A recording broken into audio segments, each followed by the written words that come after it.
بسم اللہ الرحمن الرحیم۔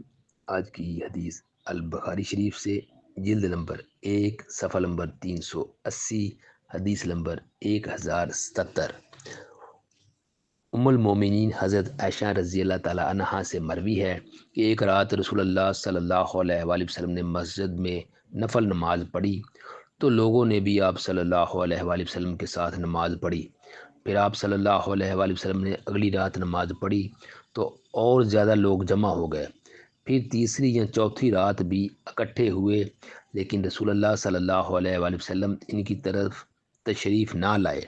جب صبح ہوئی تو فرمایا، میں نے دیکھا جو تم نے کیا اور مجھے تمہارے پاس نماز پڑھانے کے لیے آنے سے صرف اس اندیشہ نے روکا کہ یہ تم پر فرض کر دی جائے گی، اور یہ رمضان المبارک کا واقعہ ہے۔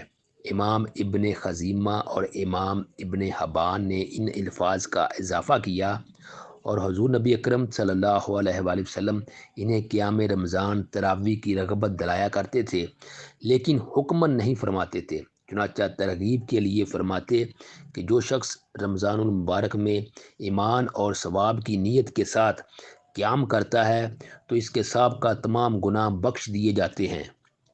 پھر حضور نبی اکرم صلی اللہ علیہ وآلہ وسلم کے وصال مبارک تک قیام رمضان کی یہی صورت برقرار رہی، اور یہی صورت خلافت ابوبکر رضی اللہ تعالیٰ عنہ اور خلافت عمر رضی اللہ تعالیٰ عنہ کے اوائل دور تک جاری رہی، یہاں تک کہ حضرت عمر رضی اللہ تعالیٰ عنہ نے انہیں حضرت ابی بن کعب رضی اللہ تعالیٰ عنہ کی اقتداء میں جمع کر دیا، اور وہ انہیں نماز تراویح پڑھایا کرتے تھے۔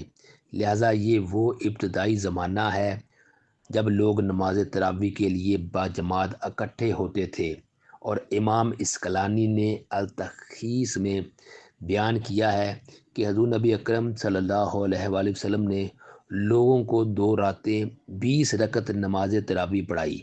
جب تیسری رات لوگ پھر جمع ہو گئے تو آپ صلی اللہ علیہ وآلہ وسلم ان کی طرف حجرہ مبارک سے باہر تشریف نہیں لائے۔ پھر صبح آپ صلی اللہ علیہ وآلہ وسلم نے فرمایا، مجھے اندیشہ ہوا کہ نماز تراویح تم پر فرض کر دی جائے گی، لیکن تم اس کی طاقت نہ رکھو گے۔ السلام علیکم ورحمۃ اللہ وبرکاتہ۔